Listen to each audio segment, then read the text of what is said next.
আসসালামু আলাইকুম, hello everyone. যারা পাই নিয়ে কাজ করছিলেন তাদের জন্য গুরুত্বপূর্ণ একটা আপডেট। সেটা হচ্ছে আপনি পাই থেকে কিভাবে কয়েনটা উইথড্র করবেন সেটা অনেকে জানেন না। এবং এখানে যে আমি ডিটেলসটা মানে কালেক্ট করেছি, এই ডিটেলসটা যদি আপনাদেরকে প্র্যাকটিক্যালি বোঝাই তাহলে আপনি বুঝতে পারবেন যে আসলে প্রপারলি কিভাবে পাই থেকে আপনি আপনার কয়েনটা মানে উইথড্র করতে পারবেন। এই যে হাউ টু উইথড্র কয়েনস মানে ফ্রম পাই নেটওয়ার্ক মাইনার।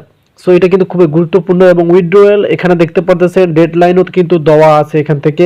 দেন তার সাথে সাথে এখান থেকে আপনি two withdraw follow this simple checklist, আমি আপনাদেরকে কিছু সিম্পল চেকলিস্ট দেখাবো যেগুলো আপনাদের অনেকেরই কাজে আসবে। তো চলুন আমরা বেশি কথা না বলে ভিডিওর মূল অংশে চলে যাই।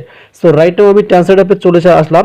সো এখান থেকে আমি এখন আপনাদেরকে বোঝাচ্ছি পাই নেটওয়ার্ক মাইনার থেকে কয়েন কিভাবে উত্তোলন করবেন। প্রত্যেকটা লাইন আপনারা ভালোভাবে বুঝবেন। সম্প্রতি আপনার পাই কয়েন উত্তোলনের বিকল্পটি খোলা হয়েছে। এর আগে ব্যবহারকারীরা 5 বছর ধরে টোকেন মাইনিং করেছেন, মানে এর আগে কিন্তু 5 বছর ধরে টোকেন মাইনিং করেছেন।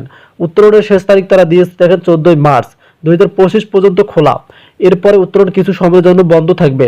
বুঝতে পারছেন, কিছু সময়ের জন্য কিন্তু উইথড্র বন্ধ থাকবে। উত্তোলন করতে এই সহজ চেকলিস্টটি অনুসরণ করুন। এখন কিভাবে উত্তোলন করবেন সেই ক্ষেত্রে কিছু চেকলিস্ট আছে, সেগুলো বোঝাচ্ছি। পাই ব্রাউজার ইনস্টল করুন। এটি পাই নেটওয়ার্ক প্রকল্পের জন্য অফিসিয়াল ওয়ালেট, যেখানে আপনি আপনার কয়েন পরিচালনা করবেন।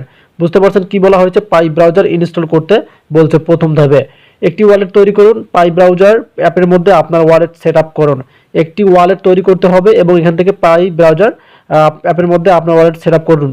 আপনার ওয়ালেট নিশ্চিত করুন এবং সুরক্ষিত এবং যাচাই করতে আপনার 24 শব্দের সিট ব্যাংকসটি শিখুন। এটাও কিন্তু বলতেছে, মানে লিখুন। 4 নম্বরে আছে লক টোকেন লক করার জন্য একটি পরিমাণ চয়ন করুন। আপনি সর্বনিম্ন দিয়ে শুরু করতে পারেন। পঞ্চমে আছে আপনার অ্যাকাউন্ট সুরক্ষিত করুন। ইমেল, ফোন নম্বর বা ফেসবুকের মাধ্যমে আপনার পরিচয় যাচাই করুন। এটা কিন্তু খুবই গুরুত্বপূর্ণ এই অপশনটা, 5 নাম্বারটা। এবং 6 নম্বর কেওয়াইসি সম্পর্কে বলছে। কেওয়াইসি যাচাই সম্পূর্ণ উত্তোলন আনলক করতে আপনার গ্রাহক জানুন ও প্রক্রিয়াটি সম্পূর্ণ করতে বলছে। স্থানান্তর করুন এবং উত্তোলন করুন। আপনার কয়েনগুলি পাই ব্রাউজার ওয়ালেট পাঠান এবং তারা পর যে কোনো এক্সচেঞ্জে উত্তোলন করুন। আপনি আগে পাই ব্রাউজার যে ওয়ালেট আছে, সবথেকে গুরুত্বপূর্ণ এই যে অপশনটা, এই যে এটাই আমি আপনাদেরকে বলতেছি আবার। পাই ব্রাউজার যে ওয়ালেট আছে, অফিসিয়াল ওয়ালেটে যেখানে আছে সেটাই কিন্তু আপনাদেরকে পরিচালন করতে হবে। আশা করি প্রপারলি আপনাদেরকে বোঝাতে পারছি। 14 মার্চ কিন্তু শেষ তারিখ, উত্তোলনের শেষ তারিখ কিন্তু 14 মার্চ। সেক্ষেত্রে আপনারা কিন্তু এই 14 মার্চের আগে কিন্তু উত্তোলন করে রাখবেন। যদি ভিডিওটি ভালো লাগে অবশ্যই যারা আমাদের চ্যানেলে এখন সাবস্ক্রাইব করে নেয় দ্রুত আমাদের টেলিগ্রাম চ্যানেলটা সাবস্ক্রাইব করে রাখবেন। আর যারা আমাদের ইউটিউব চ্যানেলটা সাবস্ক্রাইব করে সেটাও কিন্তু সাবস্ক্রাইব করে রাখবেন। ধন্যবাদ।